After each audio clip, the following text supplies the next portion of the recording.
What's up, people of YouTube? This World here, bringing you guys another video to the channel, and today we are going to be discussing Modern Warfare and the claims that there are skill-based matchmaking within the game. Now, I'm going to cover this topic in a kind of a loose manner because I've got some skepticism when it comes to this, and I'll explain that the more I get into the video. But basically, this whole process, this whole concept that there's skill-based matchmaking in the game purely based off of the beta that was early for PlayStation users, as well as the fact that it was only for pre-orders initially, is kind of ludicrous to me. So, to jump into it, back in Advanced Warfare, skill-based matchmaking was such a huge deal. And I personally do believe there was some form of matchmaking change that had happened. They did something, maybe not for this intent, but something had changed within this ginormous, complex algorithm that matchmakes people. And because of that, lobbies were just, they were sweatier, they were harder, they were just more closer to your own skill. So skill-based matchmaking in a sense. But I don't think that was what the initial concept was. And since then, I don't think that that has been a thing. Now, I watched Driftor's video explaining all of this, and before I went into his video, I was very aware of the fact that this wasn't as basic as a, 2 + 2 = 4 combination. It was definitely a lot of numbers, a lot of algorithms, a lot of deciding off of your ping and your skill level, obviously, to an extent, even your level. If you guys ever notice, if you're a low level, you're in lobbies with low levels. It's been like that since the beginning of time, and I know this because all the way back in Modern Warfare 3 and Black Ops 1, we used to party up with people who are a lower level than us, even now sometimes, to get into lobbies with lower level players because those lobbies tend to be a little bit easier.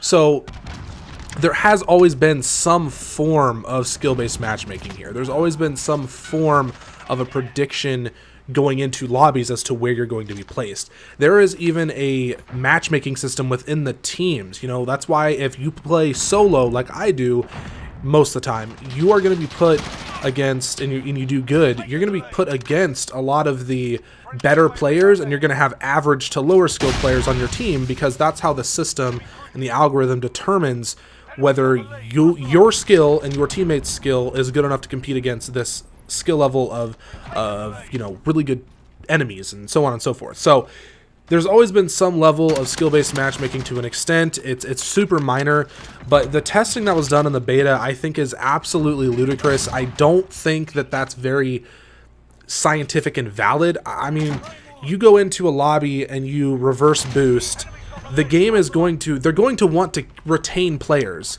and they're not going to retain players by putting them in lobbies where they get their shit stuffed in every single game. That's going to make people stop playing the game. That's going to make people go to GameStop and turn it in for store credit. They're not going to want the game if that happens continuously. That's mostly pointed towards new players, because new players tend to do worse. Just common sense. Call of Duty's been around for 12 years, guys, or maybe even longer at this point. Online Call of Duty, at the very least, has been around for like 9 years, something like that. It's been here for a very long time. And the multiplayer side of this, people have been getting so good at Call of Duty for years now. I don't think people have really stopped to think about the fact that we are literally going through the same transition and the same effect that we had going from Call of Duty Ghosts to Call of Duty Advanced Warfare. So we have had, in the past several years, we had Advanced Warfare, Black Ops 3, Infinite Warfare, World War II, and then Black Ops 4. The closest feeling game out of all of those to what we're playing now would probably be World War II, and even then it's not the same. The maps were very small. They were built 3-lane design, very straight to the point, run and gun style maps. This is going back to Modern Warfare 2, Modern Warfare 3, COD 4 style maps, Black Ops 1, like it's going back to those style of maps, and it's also adding in a touch of realism. That slows the game down a lot. That makes it more tactical than previous iterations of the series, and there's positives and negatives to that. I've expressed my opinion when it comes to that. I don't necessarily like the way that it's being heavily rewarded to camp. I'm all about the more tactical gameplay and playing a little bit slower and thinking things out. These maps and these play styles and the way that you move all definitely cater to a very slow and campy play style, But if you combine that with the fact that people have been playing the game for 12 years, we're also going into a transition period back to really slow gameplay that we're not used to, that is literally a formula for, holy shit, I don't like this, I'm not used to it, this isn't what I wanted. And I felt that real hard, and I'm still feeling it, and I can't guarantee that I'm going to stop feeling that. Because when Advanced Warfare came out, I felt that pain all the way up until probably like May or June of that following year from when the game came out. So I'm talking like 6-7 months into the game's life cycle before I really got it down and enjoyed the game for what it was, even though it isn't the most popular Call of Duty. It just took so long to really get to that point for me, and I'm expecting a very similar thing from Modern Warfare.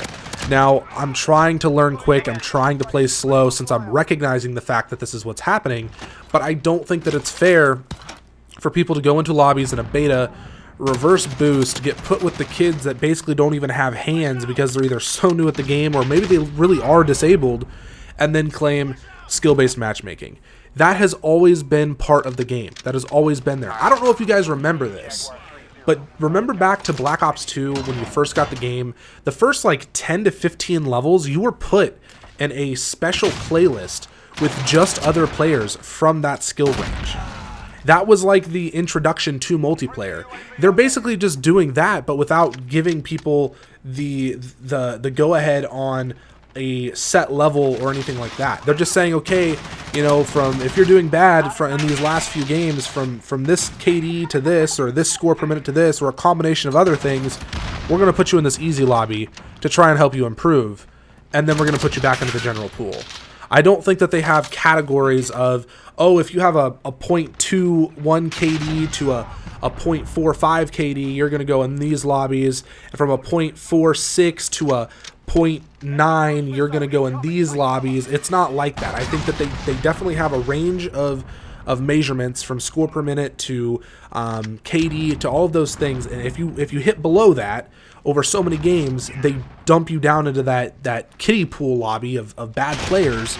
And then if you're ranking above that after 1 to 2 games, they throw you back into the general population, which has very loose matchmaking based off of location, based off of obviously skill to an extent in regards to that location, but not sacrificing your connection. And then obviously your team matchmaking. I think that those are all things that contribute to what people consider skill-based matchmaking. But yet, because it is Call of Duty, nobody wants to sit there and say, hey, maybe I'm just really struggling at this game. Maybe everybody is struggling at this game and we're all playing on a pretty equal skill level. You know, and we had a lot of things in this game that were causing frustration, from the spawns to the claymores to the way that the perks work. No minimap. We were clueless, running around like crazy, and there's a lot of those problems that need to be addressed. But I don't think that people need to be pointing the finger at skill-based matchmaking, because quite frankly, I don't think that it's in the game. At least not to the extent that people want to complain and moan about. Nothing that is game-changing. Like I said at the beginning of this video, Advanced Warfare had something happen. There was some sort of a change there. I don't think that I feel it in my body when I play that game. You know what I mean? Like, you don't go from the lobbies you had previously to that, and I think that's still true to this day when you play that game. There was something changed. I don't think that they were intentionally putting any sort of a skill-based matchmaking into it. I think that was purely just anger and frustration from the community. And ever since that blew up, and ever since that was such a big deal then, it's been something that we have held on to and gripped to ever since as an excuse to say that's why we did bad in a game, or to say that's why our team was bad, or whatever the case is. Anyways, guys, that's really all I had for this video. If you did enjoy it, please remember to hit the like button, and please remember to subscribe to the channel. We are on our way to 1,000 subs. I would really like to get there soon, and hopefully we can do that with Modern Warfare. Anyways, guys, deuces.